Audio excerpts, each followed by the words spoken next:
있잖아요. 이게 익투스라는 거예요. 물고기 이름 익투스라는 거예요. 근데 그것을 헬라어로 풀이해보면 예수는 그리스도다. 익투스. 그래서 지팡이로 그냥 그 낙서하듯이 근데 그리스도인들은 그걸 아는 거예요. 저 사람 그리스도인인가 보다 그러면서 허심탄회 이렇게 얘기하는 거예요. 종탑이 있으면 끌려간다.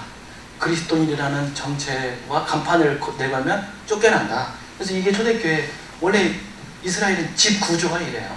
집 구조가 이래요. 이 중에 강단에 산 사람이 설교를 합니다.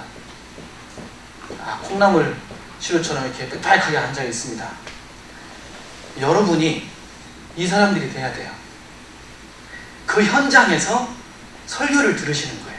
마태복음을 그 현장에서 읽는 그대로 받아들여요. 그러면 이 당시 앉아있는 사람들은 현재 우리의 문화적인 상황하고 다르잖아요. 여러분이 해석하고 받아들이는 거하고 이 사람들하고는 다를 거예요. 그럼 그 당시의 사람들은 그 성경 내용을 어떤 식으로 받아들였을까? 그것을 알 필요가 있다는 것이죠. 알 필요가. 근데 우리는 너무 그쪽은 복잡하고 싫으니까 게으르기도 하고요. 기도 하고 오늘날의 언어로 성경을 읽다 보니 성경이 내가 복음이 되는 거예요. 내가 복음. 그래서 문학적인 올바른 성경 정독. 원래 이 책의 원래 제목은 성경 정독이에요. 올바른 성경 정독. 그냥 통독식으로 빠르게 읽는 거 아니라 깊이 그 내용을 파악하면서 읽는 게 정독입니다. 첫 번째는 문학적 읽기가 필요합니다. 한 부분만 딸랑 읽지 말고 앞뒤 문맥 또는 앞뒤 문맥으로도 이해하기 어려우면 아예 통째로 한 권을 다 읽어버리세요. 이거 연습하게 되면요. 통째로 성경 읽는 게 너무 귀찮지 않아요. 앞뒤 문맥을 따라서 읽다 보면 그럼 이거 통째로 또 읽어볼까? 그러면 마태복음 1장에서 28장 속에서 이 본문은 어떤 의미이구나 라고 하는 것을 여러분이 쉽게 찾아낼 수가 있습니다. 문학적 읽기는 문맥을 따라 앞뒤 문맥을 따라 읽어보시고, 두 번째는 역사적 읽기. 그 역사적인 배경, 그 당시에 그리고 유대인들은 어떤 성품과 그 말씀을 어떤 식으로 받아들였겠는가 라고 하는 것을 아는 게 중요합니다. 유튜브에 유모세 목사님이라고 치면 많이 나옵니다. 그분 아주 유튜브에 어마어마하대요. 조회수가. 그분은 유대인의 배경, 사회적 역사적인 배경을 따라서 성경의 비유나 예수님상의 설교들을 막 설교하셔서 그 팬들이 굉장히 많습니다.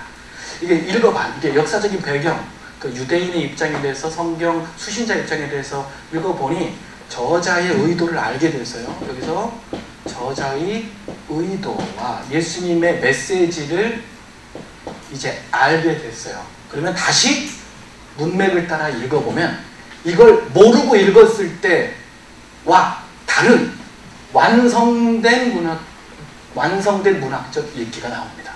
여기에서. 이해하셨죠? 문학적 읽기로 시작했지만 이것은 내가 지금까지 요만큼의 지식으로 알고 있었던 지식으로 한번 읽어보는 겁니다. 그러나 그것도 앞뒤 문맥을 따라 폭넓게 읽고. 두 번째는 역사적 읽기는 역사적 배경, 그리고 유대인이 되어서 수신자가 되어서 그 당시의 사람들의 성향, 이 말씀은 어떤 성향으로 받아들였겠는가 알면 이 처음에 읽었던 문학적 읽기의 내용이 여기서 수정됩니다. 완성이 되는 거죠. 그래서 다시 문학적 읽기가 되는 거예요. 그래서 저는 설교문이면 A4용지 4페이지, A4용지 4장이면 한 주에 설교문이 나옵니다. 근데 40장의 논문이 그 설교 전에 나옵니다. 그래서 제가 설교 준비 자료라고 하는 것을 제 페이스북에 올려요. 페이지가 어마어마합니다. 한 편의 설교를 준비하기 위해서 논문을 씁니다. 공부하시는 신학자라든지 신학생들이라든지 목사님들이 설교 준비에 역사적인 배경, 문학적인 읽기 이런 배경들 다 참고로 제가 써놨기 때문에 그렇게 이렇게 나오는 거예요. 올바른 성경 정독이에요. 자, 이렇게 해서 이러한 방식으로 여러분들을 제가 마태 공동체로 끌고 가겠습니다. 마태 공동체로. 그래서 여기에서 메시지를 얻는 거예요. 그거를 언제로? 오늘 가져오는 거예요. 나에게 적용시키는 거예요. 근데 우리는 정반대로 성경을 읽죠. 오늘 방식으로 성경을 읽고 그거를 성경이 원래 그런 식으로 쓰여졌어 라고 성경을 다시 해석하시잖아요. 우리 다시 성경으로 돌아갑시다. 여러분들이 그 당시 청중이 되고 그 자리에서 들은 메시지를 오늘날 나에게 적용해 봅시다 라고 하는 거예요. 자, 그럼 실습 들어갑니다. 자, 여러분이 가지고 있는 26페이지 너는 세상의 소금과 빛이라 너무나 잘 많이들 알고 계시기 때문에 한번 이것은 율법 6가지에 대한 예수님의 새로운 해석을 전하기 전에 서론이에요. 서론. 자, 한번 본문을 마태복음 5장 13절부터 17절 다 같이 한 목소리 읽어봅니다. 시작. 너희는 세상의 소금이 많이 맛을 내면 무엇으로 잘려요? 후에는 아무 쓸데없어 다만 밖에 버려져 사람에게 나쁜 것입니다.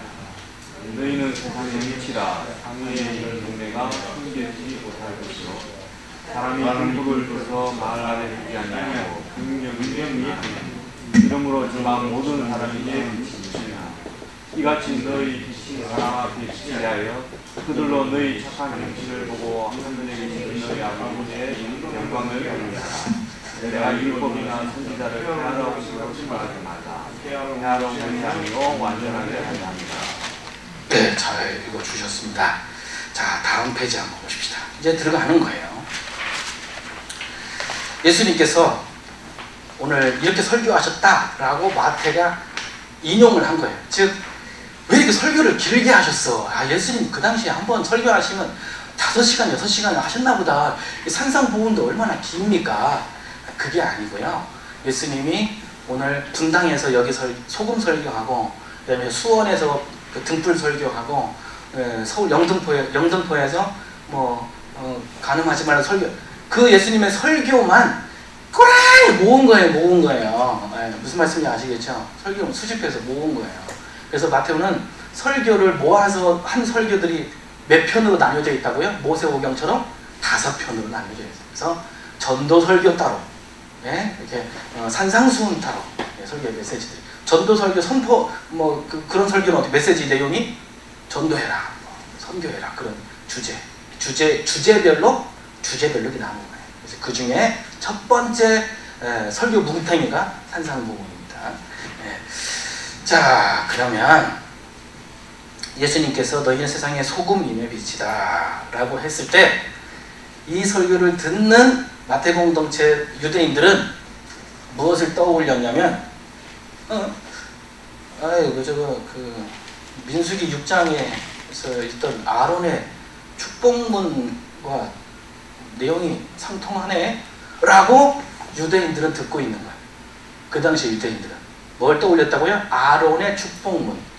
자, 27페이지 위에, 자, 너희는 세상의 소금이다 빛이다 이 설교를 딱 선포했더니 앉아있는 유대인들이 고개를 끄덕이면서 그렇지, 아론의 축복문하고 맥락이 같구나, 거기에서. 자, 그러면 아론의 축복문을 읽어봅시다. 민수기 6장 23절부터 25절 시작.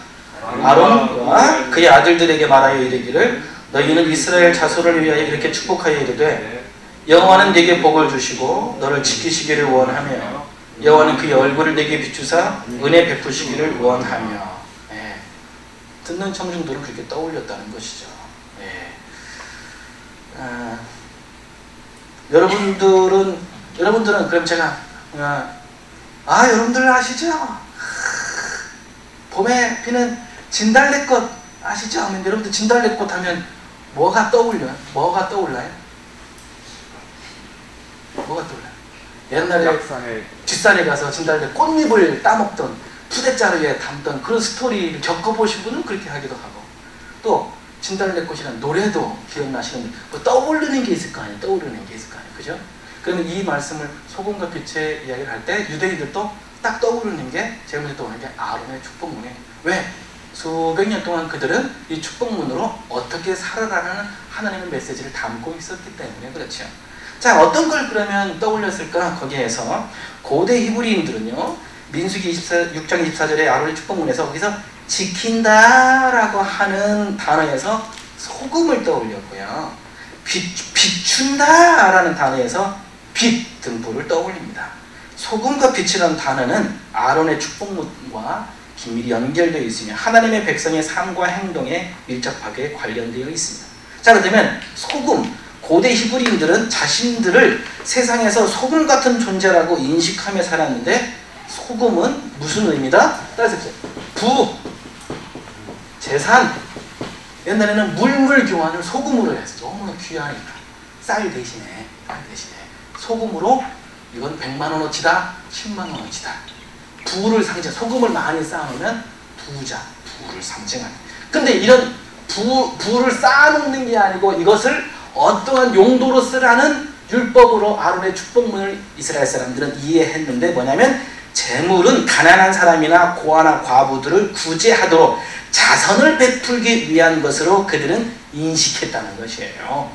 히브리인들 가운데 자신을 소금이라고 인식하는 사람은 소금으로 고르게 한 것 같이 모든 사람들과 더불어 화목한 사람이며 구제에 앞장서는 사람이다 라고 그들은 그렇게 소금을 통해서 그들은 그걸 인식하고 아, 나는 소금과 같은 사람이야 라고 하면 하나님이 주신 재물과 부를 가난한데 구제하고 쓰도록 그렇게 살아가는 하나님의 말씀을 인식했다는 것이지요. 그러므로 너희는 세상의 소금이다 라는 예수님의 말씀은 하나님의 아들이라는 표시를 보여줘라는 촉구의 말씀으로서 이는 당시의 유대인들에게 소금의 의미인 구제에 힘쓰며 살라라고 하는 권고의 말씀으로 그들은 떠올리며 이해했다는 것이죠.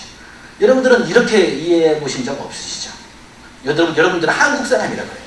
유대인들은 이런 식으로 구약을 떠올리고 아론의 축복을 떠올리고 충분히 그들은 율법을 배워왔던 친구들이니까 율법의 말씀으로 이 소금 설교를 이렇게 적용시켜 나갔다는 것이죠. 그럼 빛은 뭔가? 빛은 너희는 세상의 빛이라고 했을 때 아까 여기 아론의 축복문에도 여호와는 그의 얼굴을 네게 비추사 은혜 베푸시기를 원하며 라고 했을 때 한국 사람들은 그냥 뭐 나이타 누구의 뭐 전등불 그렇게 생각하겠지만 유대인들은 그렇게 율법에 비추어 이 빛을 그들 떠올렸습니다. 그 뭐냐? 이스라엘 백성들 아론의 축복문을 읽는 것과 동시에 하나님의 얼굴이 사람을 향해서 비춘다는 아론의 축복문처럼 하나님에게서 나오는 사랑이 사람을 향해서 한없이 부어주심으로 하나님을 알게 하시되 자신들도 그렇게 세상에 하나님을 알게 함으로 하나님 나라를 드러내야 한다. 야, 너는 왜 이렇게 항상 웃니? 막 웃는 얼굴을 보면 궁금하잖아요. 물어봤더니 아이고 나 예수 믿고 나 이렇게 행복해져서 맨날 웃네. 나도 자네처럼 예수 믿게 그런 뜻이라는 거예요. 당신의 얼굴 낯빛을 통하여 하나님의 영광을 얼굴빛이 사람들한테 영향력 끼치는데 가장 가깝고 편하지 않습니까? 예, 이들은 이 빛의 설교를 들으면서 바로 아론의 축복문에서 여호와는 그의 얼굴을 네게 비추사 은혜 베푸시기 원하며 그 아론의 축복문에서 이 부분을 떠올렸다는 것이죠. 자, 자세하게 그러면 너희는 세상의 소금이다. 마태복음 5장 13절 너희는 세상의 소금이니 소금이 만일 그 맛을 잃으면 무엇으로 짜게 하리요 후에는 아무 쓸데없어 다만 밖에 버려서 사람에게 밟힐 뿐입니다. 여러분들이 이 말씀을 읽어도 유대인들처럼 그 당시 이스라엘 백성들처럼 이해하지 않아요. 자, 한번 그 당시로 돌아가 보십시다. 소금이 맛을 잃거나 밖에 버려진다는 의미와 그 배경은 무엇일까? 자, 소금이 먼저 짠맛을 잃어버릴 경우 우리 어머님들 여쭙겠습니다. 소금이 언제 짠맛을 잃어버려요? 소금은 과학자들은 그래요. 소금은 소금으로 존재하는 한 짠맛을 잃어버리지 않는다. 아무리 잘게 부숴도 아무리 짧게 부숴도 소금은 그 맛을 끝까지 짠맛을 유지한다. 그런데 성경에는 짠맛을 잃어버렸다 그래요. 어느 경우에 짠맛을 잃어버리는가 보십시다. 소금은 뜨거운 햇볕에 오랫동안 노출되면 짠맛의 순도가 현저히 떨어집니다. 사해바다 남단 소돔 지역의 소금바위 로세 아내가 소금바위 이게 예. 거기에 롯의 아내들이 엄청 많아요. 거기 보면 산에 이렇게 소금 바위들이 많이 있는 그 동네입니다. 그래서 오랫동안 고온에 노출된 소금이 굳어져서 바위가 된 겁니다. 소금 바위에선 짠맛이 나지 않는다. 자, 그리고 사해에서 만들어진 소금은 성전에서 희생 제사를 드릴 때 제물이 타는 냄새, 막 역겨운 냄새들이 나거든요. 제물을 태울 때 그때 그 냄새를 없애려고 소금을 뿌리면 불에 타면서 소금의 맛을 잃어버린다. 예. 여러분들 그 과거로 지금 모시고 간 겁니다. 예. 자, 그러면 소금이 이런 식으로 맛을 잃어버렸는데, 두 번째, 소금이 바깥에 버려지는 경우, 여러분들은 언제 소금이 바깥에 버려져요? 재수 없는 사람이 왔다 가면 바깥에 이렇게 버리죠. 그리고 요새 겨울에 언 땅을 녹이려고 얘는 염화나트륨이라고, 그래서 소금입니다. 그거 주워다가 그 어머님들 김장하시는 분은 안 계시겠죠? 예. 그런데 우연의 일치일지는 모르겠지만 소금이 언제 바깥에 버려지는지 2000년 전 유대 사회로 데리고 가겠습니다. 이스라엘은요, 산악지대가 많고 바위가 많다 보니까 비가 많이 오면 젖은 바위를 밟다가 자주 미끄러지는데, 이때 맛을 잃은, 아까 말씀드렸던 맛을 잃은 소금들을 잘려서 미끄럼 방지용으로 뿌린다는 거예요. 네네, 염화칼슘. 미끄럼 방지용. 그 다음에 바위 소금도 딱딱하게 굳어진 것도. 자, 첫 번째 미끄럼 방지용, 두 번째는 제사 드리는 제물을 태울 때 역겨운 냄새를 방지하기 위해 탈취제로 소금이 뿌려지면 맛을 잃은 소금들은 그렇게 쓰여지기도 하고, 그래서 대리석 바닥, 성전에 들어가는 대리석 바닥에도 미끄럼 방지용으로 소금을 뿌리는. 대리석 바닥 얼마나 미끄럽습니까? 거기에도 소금이 뿌려져. 이게 왜 소금이야? 자, 제가 잠깐 예를 듭니다. 김장철 지났죠, 김장철. 김장 엄마가 근데 이제 자식들이 김장철 되니까 다들 몰랐어요. 엄마가 이제 전화하니까 아이 바빠 죽겠는데 왜 야 김장 좀 같이 하자, 야 배포기 하기로 했다 하면서 입이 이만큼 나와갖고 자식들이 왔습니다. 언제 요새 며느리들 김장도 못하고 요리도 잘 못하잖아요. 근데 시어머니가 좀 해갖고 이제 뭐 집합했어요. 야 작은애야 저기 저 죽겠해갖고 소금 좀 가져와. 소금 좀 가져와. 말씀을 바꿔드리면 이렇습니다. 이 며느리는 죽겠해갖고 이게 뭐지? 그러면서 큰 돌멩이처럼 굳어있는 소금 바위 덩어리를 가져와요. 여러분 그거 15만 원이면 삽니다. 사해에서 이스라엘에서 가져온 소금 바위 안에 전등을 이렇게 켜서 제 사돈댁이 그걸 장사를 해서 집에다 그 탈취, 그 다음에 물기를 없애는 제습 효과도 있어갖고 아주 은은한 약간 붉은색 계통의 아주 조명 효과가 있어요. 아무리 저도 그거 봐도 맛이 안 나요. 맛이. 자, 김장하려는데 배추 속에 김장에 넣어야 되는데 며느리가 그거 가져왔어요. 시어머니한테 혼나게 해요, 안 혼나게 해요? 두 번째, 야야야야야 큰 며느리 네가 뭐냐? 야 작은 며느리야, 저기 다시 가져와, 네가 가서 해봐라. 바깥에 직결 들어갔어요. 소금이 어딨나 봤더니 대리석 바닥에 길바닥에 뿌려져 있는 소금을 막 빗자루를 긁어와서 갖다가 김장하는 하시는 시어머니 갖다 드렸어요. 둘째 며느리 혼날까요, 안 혼날까요? 근데 소금이죠. 오늘날 예수님께서 재림하실 때 너에게 믿음이 있느냐, 믿음 좀 가져와 봐라 라고 했어요. 바깥에 전혀 쓰지도 않고 나는 교회만 다닐 거야, 교회만 다니까 내 믿음만 지킬 거야 라고 하는 사람은 굳은 바위 소금이 되어서 아무리 주님께서 추수할 때에 곡식들은 익어가는데 추수꾼으로 그를 쓰려고 해도 이미 굳어져 버린 바위 소금은 주님께서 쓸 수가 없습니다.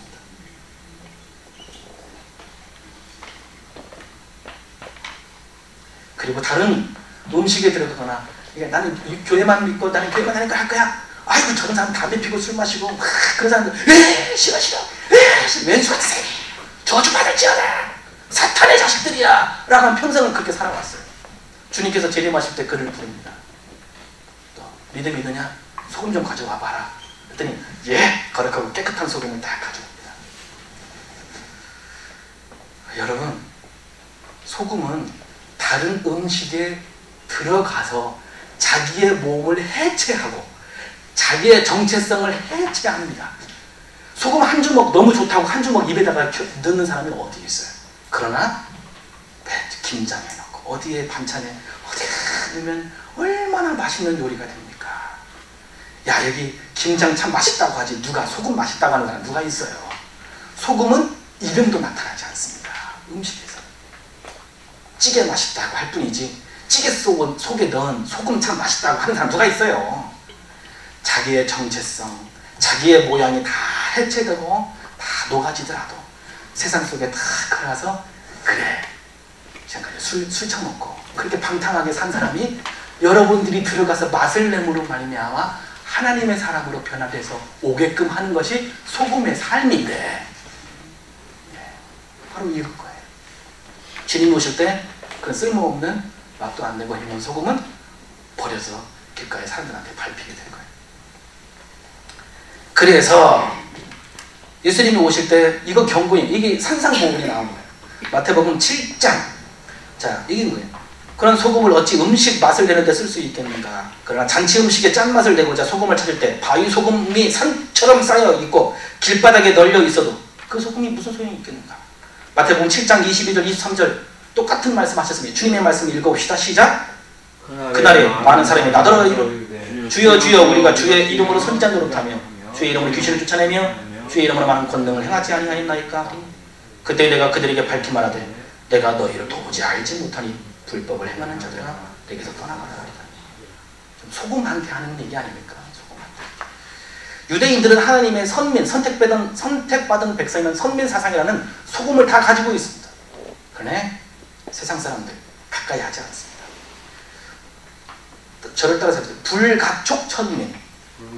저를 따라서 불가촉 천민. 천민은 천민인데 불가촉 접촉하지 아니하도록 구별되는 바리새인이라는 뜻이 뭡니까? 분리된 자들이에요. 가난한 사람, 천민들은 이방인들이나 그런 사람들은 절대로 하나님의 율법을 배우고 지키는 바리새인들은 그들하고 접촉을 안 합니다. 그래서 불가촉 천민으로 그들을 내려놓습니다. 그래서 이름을 바리새파라고 줬어요. 분리된 자라는 뜻입니다. 그러니 소금이 역사가 진행되고 세월이 가면 갈수록 소금이 바위가 될까요? 녹아질까요? 바위가 되어버리는 것이죠. 나더러 주여 주여 한 선지자들에게 얘기하는 거예요. 귀신을 쫓아낸 사람들을 얘기하는 거예요. 주의 이름으로 많은 권능을 행한 사람들한테 예수님께서 이 말씀하시는 소금처럼 버려진다. 예수 당시에 주여 주여 하는 자들, 선지자 노릇한 자들, 귀신 쫓아내는 자들, 많은 권능을 행한 자들이 많았다. 그러나 그들은 소금의 모양만 있을 뿐 짠맛을 내지 못하고 있었던 것을 지적하셨다. 즉 소금으로 비유된 유대인들이 하나님으로부터 율법을 받았다고는 하지만 삶에서는 전혀 그런 하나님의 백성으로서의 맛을 못 내고 영향력을 끼치지 못하고 살아가는 데 대한 비판의 메시지를 전하고 있는 것이다. 소금의 비유가 마태 공동체에 주는 메시지를 설화체로 옮겨 보았다. 진한 것이 자, 이 소금의 비유 설교가 어떤 의미인지 진한 것이 다 같이 한번 읽어봅니다. 너희는 세상의 소금이다. 어떤 음식에 들어가 짠맛을 내고 음식을 상하지 않게 한다. 그러나 너희는 소금의 외형에만 치중하느라 고유의 맛은 잃어버렸다. 너희는 왜 맛이 변할까봐 어디든 들어가려 하지 않느냐. 세상에 물들까 봐서 어떤 사람이든 만나려 하지 않느냐. 세상으로 들어가야 세상에서 너희 맛이 난다. 세상 사람을 만나야 그들에게서 너희 맛이 난다. 아무리 소금이라도 맛을 잃어버리면 밖에 버려져 밟힐 수밖에 없다. 기독교인들이여, 타락한 백성, 상한 백성, 가난한 백성을 만나십시오. 그들 속에 들어가서 그들에게서 예수의 하나님의 소금 맛을 그들에게 내십시오. 저는 서울역 쪽방촌 선교하고 그럽니다. 지난주에 CBS에서 방송을 찍어 가서 23분짜리 다큐멘터리가 방송이 됐습니다. 지금까지 몇 달 동안 그 프로그램이 생긴 지 몇 달이 지나서 8편의 모든 목사님들 소식이 나갔는데 제가 이틀 만에 최고 시청률을 찍었어요. 지금 제일 많은 분이 8,000 몇 회. 아니, 이틀 만에 여러분, 아니 그분은 이미 몇 달 전에 찍어간 분이고 저는 이미 CBS에 방송된 지 이틀밖에 안 되는데 벌써 6천 몇백 명이 넘었습니다. CBS PD가 전화가 왔어요. 선 목사님, 짧게 나가서 죄송한데 다음에 특집 방송으로 몇 편의 다큐로 더 찍고 싶습니다. 그래서 허락을 해주면 촬영 계획을 세우겠습니다. 그래서 예, 허락 알려줬어요. 이거 다음에 또 나올 거예요. 저희가 데리고 있는 친구들이 다 노숙인들이나 장애인들이에요. 저는 목사 타이틀 다 떼고 그대로 같이 먹고 사는 것만 했어요. 예배당도 있는데 성경책도 사놓지도 않았어요. 같이 먹이고 사는데도 주일날이면 양심껏 우리 예배드릴 때 올 거 아니에요. 지네들이 가고 싶은 교회로 가요. 왜냐면 거기 가면 밥도 주고 돈도 주거든요. 어디는 5,000원도 주고 몇천 원도 줘요. 우리는 돈 안 주니까. 목사님, 주일날 아침인데 목사님 저 교회 다녀올게요. 그러면서 지네 교회 가요. 제가 지네들 먹이고 살려고 막 그러는데. 그런데 목사님 말씀 좀 전해주세요. 저는 목사 타이틀 다 빼고 같이 살려고 왔는데 제가 사실 이렇게 말이 걸어졌어요. 말이 이렇게 험해졌어요. 왜? 그들과 같이 한 통속이 되려면 그들의 말을 배워야 돼요. 그들의 욕도 배워야 되고. 왜? 어떤 심정으로 욕하고 자신의 감정을 표출하는지 제가 알아야 되니까 걔네들한테 욕을 배웠어요. 아이고. 그리고 유튜브에 제 설교를 들으면 아주 배꼽을 잡아요. 왜냐면 가끔 제가 욕도 막 설교에 하고. 근데 그들의 언어를 배우니까 그들의 심정을 알겠어요. 우울증 다 고쳤어요. 얘네들 우울증을 다 고쳤어요. 그 다음에 병 다 고치고 시각장애, 뇌변면장애, 지적장애 2급, 3급이 있어도 지금은 걔네들이 전국을 다니면서 요새 부흥 찬양 벌써 50번, 60번쯤 부흥에 다녀왔어요. 유튜브에 이들 찬양하고 부흥회 하는 모습이 설수천 목사 검색하면 쫙 나옵니다. 그들 속에 들어가니까요. 그들이 지금은 전도꾼이 됐어요. 왜 나 전도에 와요? 왜? 동네 사람들이 이들의 과거를 알거든. 이 쪽방촌에서 얘네들이 어떻게 살았는지. 그런데 언제부턴가 얘네들이 옷 깔끔하게 입고 찬양하러 다니고 율동하러 다니고 막 그리고 전도하러 다니고 있는 거야. 야, 니네가 이렇게 변한 걸 보니 무슨 비결이 있겠다. 예? 우리 교회 오세요. 그리고 얘네들이 우리 교회로 전도에 오는 거예요. 지금 얘네들이 전도한 식구들이 좀 수두룩박박합니다. 20명밖에 우리 동목사님도 왔다 가셨어요. 20명, 30명밖에 못 들어오는 가정집인데 지금은요 통로까지 딱 들어가고 지난주에 55명 들어왔어요. 겨울인데 날로 안 펴요. 사람들이 워낙 수두룩박박하게 비추고 있어서 뜨겁대는 거예요, 체온이. 그래갖고 지금까지 날로 한 번도 안 피웠습니다. 그 소문을 기독교 방송에서 듣고 다큐멘터리도 찍어놨어요.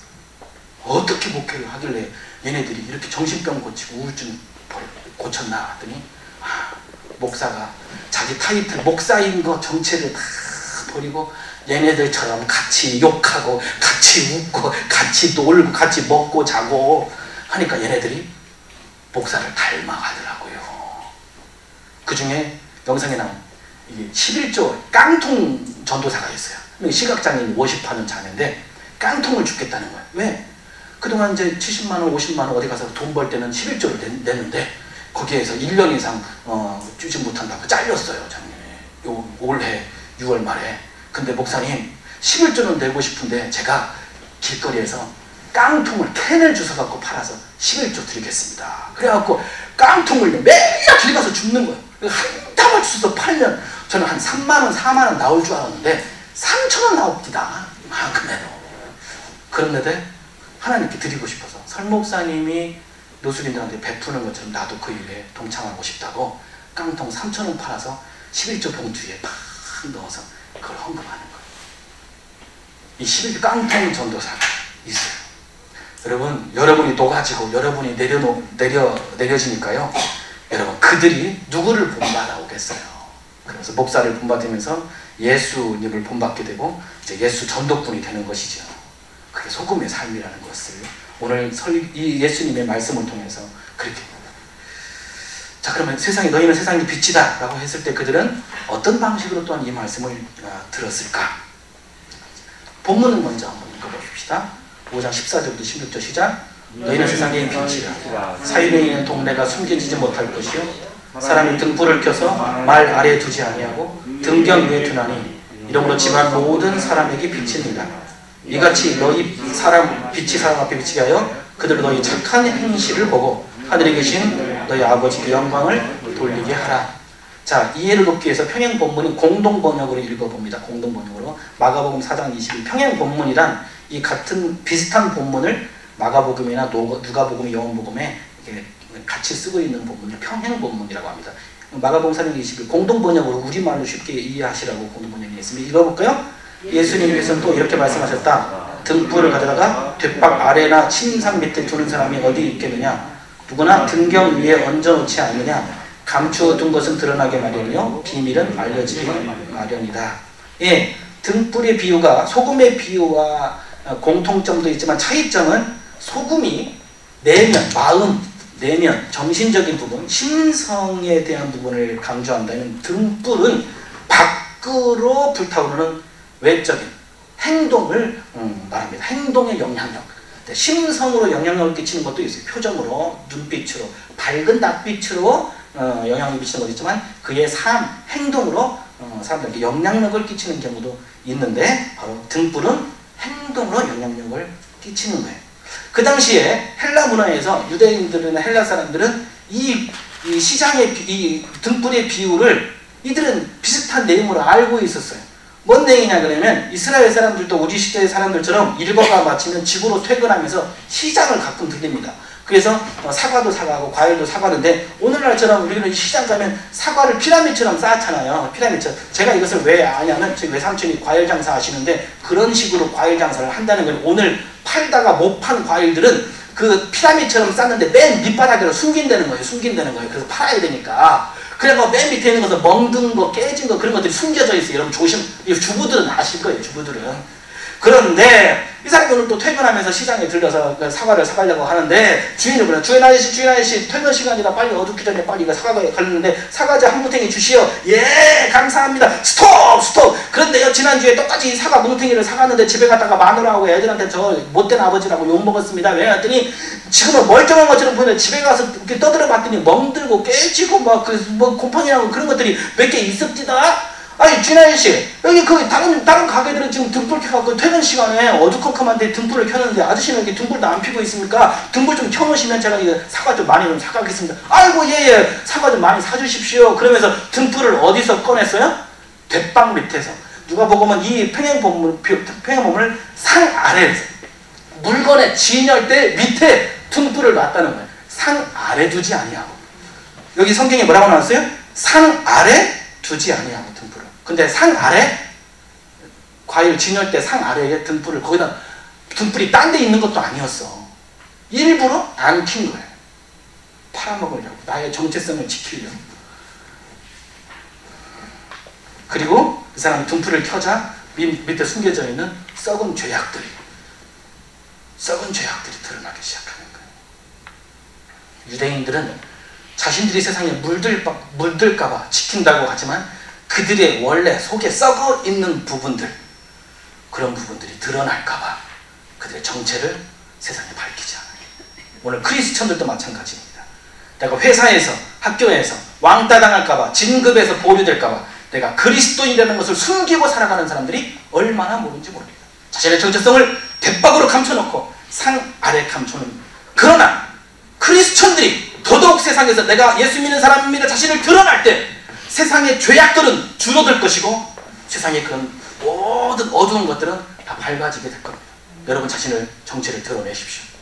뒷박으로 감춰놓지 마십시오. 주님이 그 부분을 지금 말씀하고 계시는 것이지요.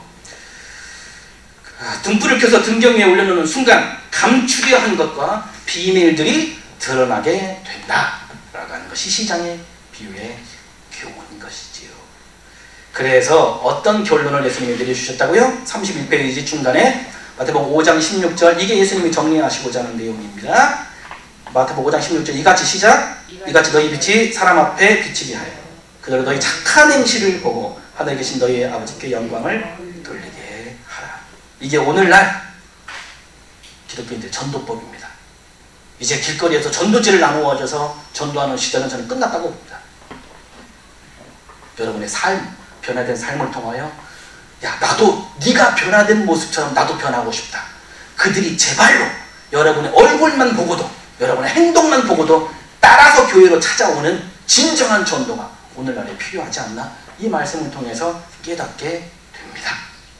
그 32페이지 맨 위에 이렇습니다. 그러므로 자신의 유대인의 유대적 정체성을 숨기거나 폐하지 말고 율법을 올바로 실천하면서 착한 행실로서 살아간다면 세상 사람들도 율법과 복음을 주신 하나님께 영광을 돌리게 될 것이라는 메시지. 그래서 산상수훈의 후반부에 반석 위에 지은 집이라는 비유의 설교를 하실 때 똑같은 맥락으로 주님이 이 설교를 하신 것을 본문을 읽으면서 알아보겠습니다. 마태복음 7장 19절부터 21절 시작. 아름다운 열매를 맺지 아니하는 나무마다 무슨 뭐요? 아름다운 열매를 맺지 않은 나무마다 찍혀 불에 던져지느니라. 이러므로 그들의 열매로 그들을 알리라. 나더러 주여 주여 하는 자마다 다 천국에 들어갈 것이 아니요 다만 하늘에 계신 내 아버지 뜻대로 행하는 자가야 들어가리라. 그래서 7장 24절의 결론으로 그러므로 누구든지 나의 이 말을 듣고 행하는 자는 그 집을 반석 위에 지은 지혜로운 사람 같다. 여러분 맞지요? 재료가 좋다고 모태신앙이라고 3, 4대 가문으로 예수 믿는 집안이라고 그 재료를 가지고 집을 짓는 순간 고난이 닥치면 다 풀어주고 해야 됩니다. 여러분 각자의 믿음의 행실로 믿음을 견고하게 세우실 수 있기를 주님의 이름으로 축원합니다. 그래서 마태복음 이 맥락이 이해가 안 되면 마태복음 전체를 읽어보시라고 제가 그랬죠. 마태복음 전체를 읽어볼 때 마태복음 이제 선교, 제자도를 설교하는 부분에 있어서 이 설교를 합니다. 종말 설교에 이 설교문이 나옵니다. 열처녀 비유. 어리석은 처녀들은 등불을 가졌으나 기름을 가지지 않았다. 그러나 슬기로운 처녀들은 자기들의 등불과 함께 통에 기름도 많이 냈다. 우리 한국교회에서는 이 기름을 뭘로 해석했어요? 성령으로. 이거를 문자 짜깁기라고 하는 거예요. 기름을 성령. 기름은 어느 부분에서 성령으로 해석했는데 그것을 여기에도 적용시키는 거예요. 그러면 이게 성령인지 행함의 결실인지 헷갈리잖아요. 그러면 이 다음 비유가 또 무엇을 얘기하는지 그 다음 비유를 읽어보면 또 앞뒤 문맥 따라 읽어보면 알 수 있는 거예요. 헷갈리면. 그러면 다음 비유가 뭐예요? 그 달란트 비유예요. 한 달란트 받은 자는 행함이 없었어요. 받았기만 했고 5달란트, 2달란트는 힘들지만 받은 재료를 가지고 행하고 결실을 얻었어요. 열매를. 그런데 한 달란트는 똑같은 재료를 받았지만 행하지 않고 땅에 파묻은 인생 삽질하고 살았어요. 그 결과 주인의 잔치에 참여했을까요? 예. 어떻게 해요? 게으른 자라고 행하지 아니한 게으른 자라고 책망받고 쫓겨났습니다. 그리고 그 다음 비유에 또 맥락이 또 문맥이 있을 거 아니에요? 그 나온 게 양과 염소의 비유입니다. 선한 행실이 없고에 따라서 양이나 염소냐로 결정된다는 것. 그래서 마태복음 25장 41, 45절 읽고 본문이 봅니다. 시작! 또 왼편에 있는 자들이 이르시되 저주를 받은 자들아 나를 떠나 마귀와 그 사자들을 위해서 예비된 영원한 불에 들어가라. 내가 줄일 때에 너희가 먹을 것을 주지 아니하였고 목마를 때 마시게 하지 아니하였고 나그네 되었을 때 영접하지 아니하였고 헐벗을 때 옷 입히지 아니하였고 병들었을 때와 옥에 갇혔을 때와 돌보지 아니하였느냐. 이에 임금이 대답하여 이르되 내가 진실로 너희에게 이르노니 이 작은 자 하나에게 하지 아니한 것이 곧 내게 하지 아니한 행하지 않았다는 거예요. 그럼 이 맥락으로 보면 아까 처음에 등불 그 기름 준비한 지혜로운 처녀, 미련한 5 처녀 그 준비하자는 기름은 뭐예요? 행실, 행함의 열매. 왜 여기 맥락에 전혀 맞지 않는 성령이 거기 왜 나와요? 제 무슨 뜻인지 아시겠죠? 성경을 정독할 때는 앞뒤 문맥에 맞추는 것이 지혜롭게 읽는 방법입니다. 야고보서도 마태복음 읽을 때 반드시 그래서 야고보서 2장 17절 18절은 읽어봅시다. 이와 같이 행함이 없는 믿음은 그 자체가 죽은 것이다. 너는 믿음이 있고 나는 행함이 있으니 행함이 없는 네 믿음을 내게 보이라. 나는 행함으로 내 믿음을 네게 보이리라. 쭉 가보면 그 야고보가 그렇게 평안히 가라, 덥게 하라, 배부르게 하라. 야야 평안히 가. 야 너 따뜻하게 해. 야 얘 배부르게 가. 말만 하고 그 몸에 쓸 것을 주지 아니하면 무슨 유익이 있겠느냐. 행함이 없는 믿음은 죽은 믿음입니다. 라고 말하고 있습니다. 그래서 이 부분의 결론을 그렇게 등불의 비유가 마태 공동체에 주는 메시지 검정게 빨갛게 진하게 한 것이 그 메시지입니다. 2000년 전에 그 당시의 메시지인 거예요. 그걸 가져와야 되니까. 이거 다 같이 한번 중요한 거니까 결론을 읽고 마치도록 하겠습니다. 시작. 너희는 하나님의 나라를 위하여 세상을 밝히라고 하나님께 보냄을 받은 빛이다. 산꼭대기에 있는 마을이 눈에 쉽게 띄듯이 너희들의 독특한 행동으로 인해 너희 정체가 금방 탄로가 난다. 그런데 세상이 날로 어두워져 가는데 하나님이 주신 빛을 찾을 수가 없구나. 사람들은 갈 길 몰라 헤매는데 빛으로 인도하는 자가 보이지 않는구나. 본래 등불은 등경 위에 두어 방 안 전체를 환히 밝히는 것이거늘 너희는 그 빛을 갯박 아래 숨겨두고만 있구나. 불꽃이 바람에 꺼질까 두렵더냐. 어둠이 빛이 되는 게 싫더냐. 너희 유대인들 외에 이방인들이 구원받는 게 싫은 게냐. 나의 빛 나의 아들들아, 어두운 세상으로 나아가라. 눈이 어두워 방황하는 백성들에게 나아가라. 빛의 정체를 말로만 변명할 것이 아니라 타오르는 등불로서 증명하라. 너희는 선한 행위로 어두운 세상 방황하는 사람들에게 밝게 비추어라. 그들이 너희의 착한 행실을 보고 너희를 보내신 하나님께 영광을 돌리게 하라. 기도하겠습니다.